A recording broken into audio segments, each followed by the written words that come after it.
우리가 왜 그러냐 하니까 죽음의 문제 때문에 그렇습니다. 죽음의 문제, 사망의 법, 내가 혹시 죽는 것 아닌가, 왜 소고기나 닭고기가 나를 불안하게 만드는 것인가, 이 미래에 내가 혹시 이것 먹고 죽는 것이 아닌가. 죽음에 대한 불안감은 어디에 근거하냐 하니까 과거에 내가 죄진 것에 근거합니다. 예수님은 과거에 죄진 것이 없었기 때문에 십자가에 죽는 그 죽음을 두려워하지 않았던 차이가 있겠죠. 그죠?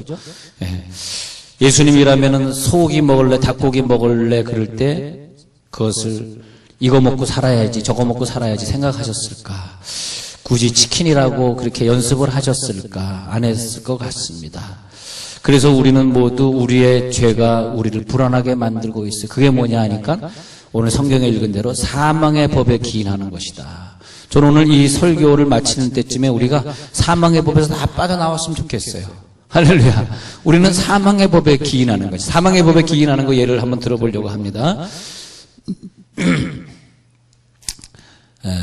옆에서 보다가 엄마에게 불순종하고 있는 자녀를 보면서 야, 너 엄마에게 왜 불순종해? 하고 야단을 칩니다.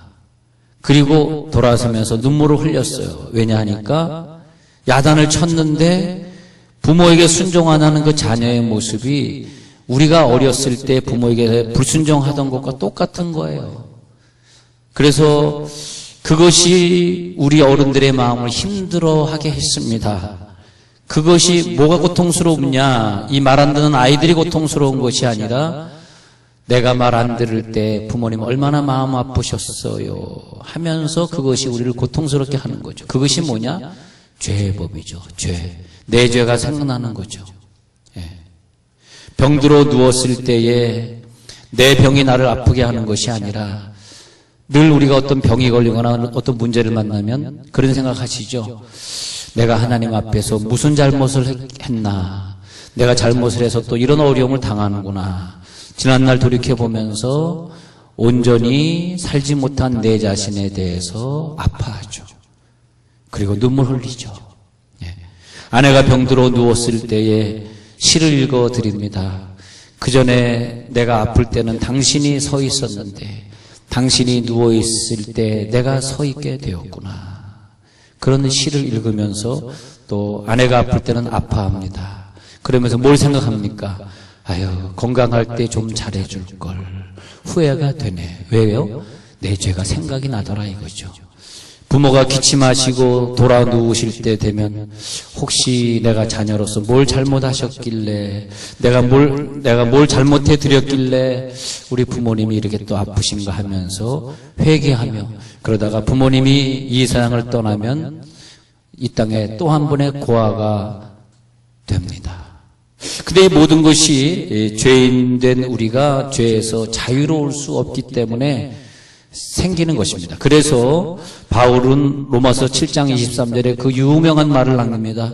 오라 나는 곤고한 자로다. 누가 이 사망의 몸에서 나를 건져내랴. 오라 나는 곤고한 자로다. 이런 사건을 만나도 죄로 걸려있고 이런 사건을 만나도 또 이런 죄로 걸려있고 아, 나는 곤고하구나. 그래서 바울도 그 죄책감 때문에 견디지 못해요. 내가 죄를 져서 이렇게 된 건가? 내가 무엇 때문에 이렇게 된 건가? 늘 과거의 죄의 문제가 우리를 현재를 자유롭게 하지 못하고 미래 죽음의 세계에서 우리를 해방시키지 못합니다. 그래서 이 로마서 7장 8장이 쓰여진 거예요. 아, 죄의 법, 사망의 법이 이렇게 나를 괴롭게 하는구나. 자, 우리의 불안의 요소 뭐예요? 자녀 문제, 경제 문제, 국가 문제, 모든 불안의 요소들이 사실은 우리의 죄의 문제. 아마 우리 개개인이 다 죄의 문제만 해결할 수 있어서 예수 안에서 생명의 법이 우리를 주장해서 더 이상 죄의 법이 우리를 괴롭히지 않을 때 죄에게서 해방되었다는 건 뭐예요? 죄도 짓지 않는 단계, 예수님처럼 죄도 짓지 않을 뿐만이 아니라 예수님이 부활하신 그 모습으로 내 속에 들어오셨기 때문에 예수님처럼 살면서 내 죄도 짓지 않지만 남의 죄도 보이지 않는 단계, 내가 무엇을 먹든지 불안하지 않는 그런 단계에 들어갈 수 있다면 아마 이 세상에 가지고 있는 많은 부조리도 부패도 없어질 텐데 말이에요. 모든 것의 그 근본을 따져보면 죄로 있는 거, 죄. 그 죄의 문제가 해결되지 않는 법을 수없이 바꾸고 제도를 아무리 개혁하고 뭐 부처를 또 없애고 또 부처를 세우고 해도 이 죄의 문제가 해결되지 않는 한 어떤 사람은 또 불지르고 도망갈 것이고 그걸 어떻게 막겠어요? 예? 어떤 사람은 또 그럴 거 아닙니까? 자, 죄의 문제. 그래서 우리의 목표는, 믿는 사람의 목표는 주여 죄에서 해방되게 해 주옵소서. 죄로 말미암아 더 이상 고통받지 않게 하옵소서. 그런 거죠. 예. 그래서 우리가 어떤 문제를 만나면 내가 죄를 졌기 때문에 이런 대가를 치르는 것이 아닌가. 그 결과로 또 죽음이 두려워지고 말이에요. 그래서 어떤 심리학자는 그런 얘기를 책에 썼습니다. 이 죄와 죽음, 이 두 가지가 합쳐져서 하나가 된다는 것이에요. 그래서 죄가 있기 때문에 죽음이 두렵고, 만약에 우리들이 죄가 없으면 죽음도 두렵지 않을 텐데 하면서 그 두 개를 같이 합쳐서 얘기하면서 죄와 죽음에서 우리가 해방받아야 된다. 그렇게 그 심리학자는 말하고 있습니다. 믿지 않는 사람들 입장에서 보면요, 예수 안 믿는 사람들 입장에서 보면 지옥이 안 믿어진단 말이에요. 지옥이 안 믿어지기 때문에 이 세상이 다행스럽게 돌아가고 있어요. 만약에 그 예수를 믿지 않으면서 지옥이 믿어졌다면 그 사람들은 하루도 살 수 없습니다. 무서워가지고 그 죄책감 때문에. 아마 뭐 자살하든지 뭐 무슨 사건을 일으킬 거예요. 근데 하나님은 예수 안 믿는 사람에게는 다행히 지옥을 안 믿도록 만들어 놓으셔가지고 그게 다행이에요. 그래서 세상이 예수 안 믿는 사람들이 우리나라 말에도 10분의 9 정도, 10분의 8 정도라고 보는데 10분의 9, 10분의 8이라는 인구가 지금도 그렇게 돌아가고 있기 때문에 우리가 이 세상에서 마음껏 살 수 있고, 믿는 사람이 상급을 쌓고 믿는 사람이 가난한 사람 도와주고 이렇게 살 수가 있게 돼 있어요. 왜? 믿지 않는 사람 10분의 7, 10분의 8 그 인구가 교회 안 나가면서 지옥이 안 믿어지기 때문에 그냥 평상심을 유지하고 살아갈 수 있는 것이 우리들에겐 은혜입니다, 사실은요. 요 얘기는 제가 하고 나서도 저도 이해를 잘 못하겠는데 여러분들 얼마나 이해가 안 되시겠어요? 생각 한번 해봐요. 별게 다 은혜네. 별게 다 은혜야, 진짜. 진짜 나는 생각하면요, 별게 다 은혜더라고. 여러분. 자, 그런데 우리가 한번 생각해 보자고요. 우리가 죄로 말미암아 이렇게 욕심을 갖게 되고 더 좋은 사람과 시집 가기를 원하고 그게 다 죄에서 온 거 아닙니까? 죄. 예. 그러다 보니까 자기가 그 결혼 생활이 얽혀지게 되게 더 불행하게 되는 거죠. 그 죄를 좀 자기가 해방했으면, 생명의 법으로 살았으면 더 행복할 텐데 말이에요. 한번 생각해 보자는 거죠.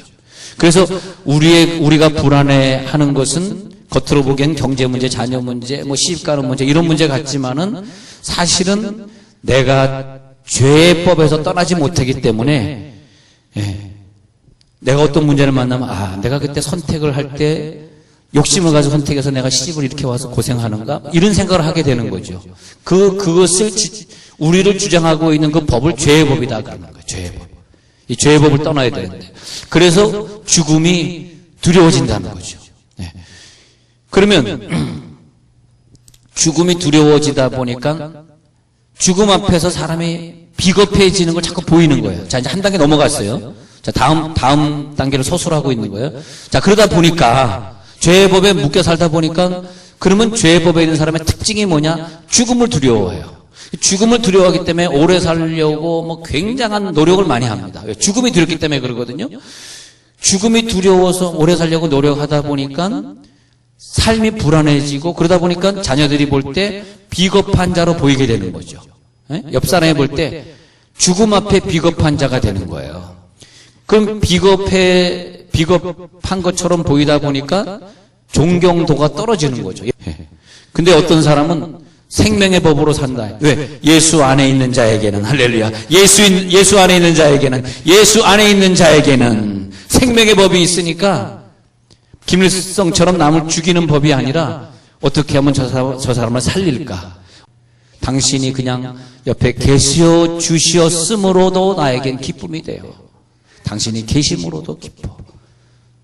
돈 안 벌어도 당신이 그냥 계신다는 것 자체가 나에겐 기쁨이야. 할렐루야. 당신이 계심으로. 어떤 애는 만나면 야 우리 부흥회 이 근처에서 이제 부흥회 가자, 기도원 가자. 날 생명의 법으로 끌고 가. 그래서 여러분 생명의 법으로 승리할지어다. 여러분 남들에게 생명의 법을 주세요. 생명의 법을.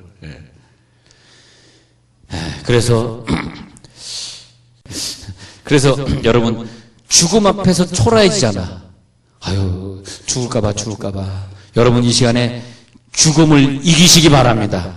죽음을 이기는 게 중요해. 그게 생명의 법이에요. 생명의 법은 죽음의 법에서 해방시키는 거거든요. 나는 죽음을 이기리라. 근데 우리는 죽음을 이긴 사람들이에요. 우리에겐 죽음이 없잖아요. 죽는 순간에 육체는 비록 우리들이 썩어 없어지지만 죽는 순간에 천국으로 딱 넘어가니까 죽으면 더 좋아, 우리는. 죽으면 더 좋아요. 죽으면 우리는 천국 가니까. 할렐루야. 죽으면 더 좋아. 누가 죽어도 두렵지 않아. 천국 갔으니까. 천국 갔으니까. 그래서 바울이 깨달은 사망관이 이거예요. 사는 것이 그리스도니 내게 죽는 것도 어떻게? 유익함이니라. 할렐루야. 사는 것이 그리스도니 죽는 것도 내게 더 유익하다? 난 죽음이 나에게 더 유익하다? 하고 살았으니 그는 그런데 생명을 나눠줬다 이거예요. 할렐루야. 생명의 법이 내 속에 있으니까 죽는 것도 난 유익해. 난 죽는 것도 유익해. 라는 사람이 순교할 수 있고요. 나 죽어도 괜찮아. 라는 사람이 성교갈 수 있고요. 계속 하면 안 나오는. 그런데 말이에요. 내가 내 병에 걸려가지고 안 죽으려고 막 씨름하니까 비참해지잖아. 부끄러워지잖아. 그죠? 근데 어떤 사람은 그것보다도 높은 데 살아요. 그러니까 우리가 어디 살아야 되냐면 나 죽을까봐 무서워 라고 생각하는 사람보다 더 높이 올라가 살아야 돼. 이거 중요합니다. 더 높은 곳을 다니세요. 항상 생각할 때 제 말 꼭 기억하세요. 항상 여러분들은 옆에 있는 친구보다 높은 곳을 거니세요.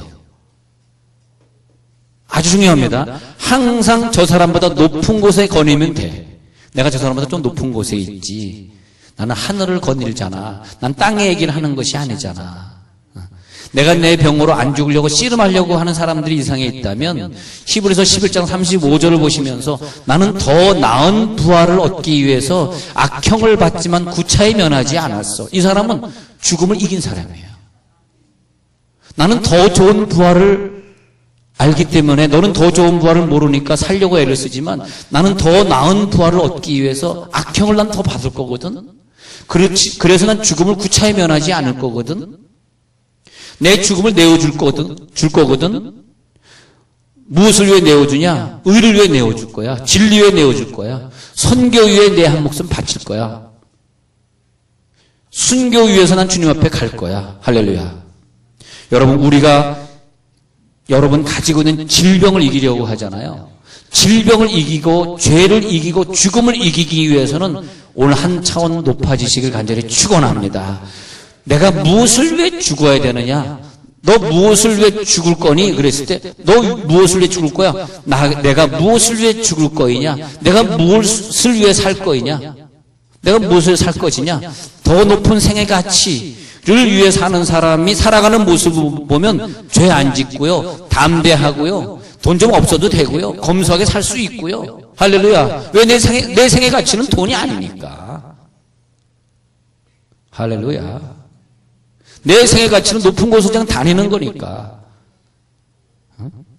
그래서 더 높은 생의 가치를 발견한 사람들의 생애는요, 담대한 거죠. 살아도 죽어도, 살아도 그만 죽어도 그만, 살아도 죽어도 내가 다 주의 것이로다. 살아도 주의 것, 죽어도 주의 것인데 2000년 전에 사도 바울은 죽었어요. 이미 그가 죽은 지가 2000년이 지났습니다. 2000년이. 그 후에 얼마나 많은 사람이 살다 죽었겠습니까? 여러분들이요. 우리도 잠시 잠깐하면 죽는데 이 죽음을 이겨야 된다는 거죠. 그래서 바울은 그 죽음을 이긴 다음에 나는 날마다 죽노라 그랬어요. 나는 날마다 죽노라. 그래서 바울은 뭐냐면 빌립보서 1장에 보면은 항상 죽음과의 싸움에 내가 하나님과 함께 있을 욕망 그것이 더 크기 때문에 너희와 함께 있는 것이 더 좋지만 그러나 하나님이 나를 부르시기에 나 빨리 가고 싶다. 그러나 내가 아직 선교해야 될 일이 남아있기 때문에 내가 그러나 좀 더 남아있는 것이다.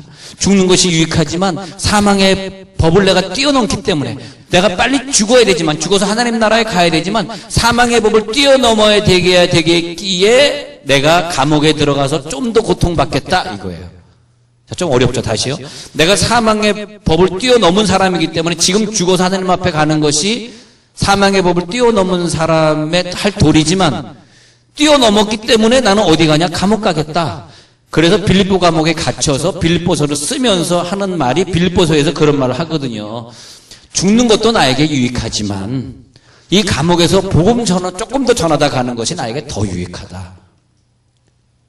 그러니까 감옥에 가 있는데 많은 사람들이 변화받고 생명을 얻어서 살게 되었다 이것이. 바울은 또 내가 돼지고기 먹을 수 있지만 나는 생명의 법이기 때문에 돼지고기 안 먹을 수 있다. 왜냐하면 내가 너희들에게 생명을 줘야 되는 것이지 내가 돼지고기 먹어서 너희들이 나를 실족해서 너희들이 사망의 법에 이른다면 안 되지 않느냐. 너희들을 사망의 법에서 꺼내서 생명의 법으로 살게 하기 위해서 그것이 돼지고기를 안 먹는 방법이라면 나는 생명의 법 때문에 돼지고기를 안 먹겠다. 항상 그런 사망의 법을 뛰어넘은 생명의 법으로 살았더라 이것입니다. 내가 그래서 사는 이유는 내가 사는 것이 아니라 내 속에 예수가 사는 것이다. 이미 나는 죽었다. 이미 나는 죽었다. 그럼 뭐냐? 왜 사냐? 다른 사람의 신령한 기쁨을 누릴 수 있게 하기 위해서 조금만 더 살다가 가리라. 그게 생명의 법이다. 언제? 오늘 성경에 예수 그리스도 안에 있는 자에게는, 할렐루야, 우리가 예수 안에 들어오면 예수 안에 있는 자에게는 결코 정죄함이 없나니. 이제 정죄함이 없다. 누가 나를 정죄하느냐? 나도 너를 정죄하지 아니하노라. 결코 정죄함이 없나니. 예수 안에 있는 생명의 성령의 법이 이제 나를 죄와 사망의 법에서 해방하였음이니라. 어떤 자녀는 부모에게 기쁨을 주는 자녀가 있으면 어떤 자녀는 부모에게 늘 근심을 주는 자녀가 있을 거예요. 그런 것처럼 우리가 항상 이웃에게 기쁨을 주고 생명을 주고 생명의 법인 줄 믿습니다. 어떤 사람의 믿음의 성장에 이바지하고 하나님 나라에 내가 좀 도움이 되고 생명을 나눠주고 내가 하나님 나라에 살아갈 때 내 병 때문에 많은 사람을 힘들게 하고 내 품위 유지를 해야 되기 때문에 옆에 있는 사람이 울어야 되고 내가 죄를 져야 되기 때문에 옆에 있는 사람이 나를 기다려줘야 되고 그런 것이 아니라 나는 생명을 옆 사람에게 나눠줘야 될 사람이기 때문에 할렐루야. 오늘도 그렇게 끝까지 살리라. 근데 얼마나 감사합니까? 남에게 생명을 줬다는 거. 양복준 얘기를 잠깐 했는데 그건 뭐 아무것도 아니고요. 근데 우리들이 볼 때 바울은 우리들에게 위대한 선물, 생명의 선물을 로마서 8장에서 주고 갔습니다. 로마서 8장은 바울이 성령으로 받아서 쓴 글인데 이제 그리스도 예수 안에게는 결코 정죄함이 없습니다. 생명의 성령의 법으로 살 것입니다. 예수 안에서 모든 사망의 법, 죄의 법에서 해방될지어다.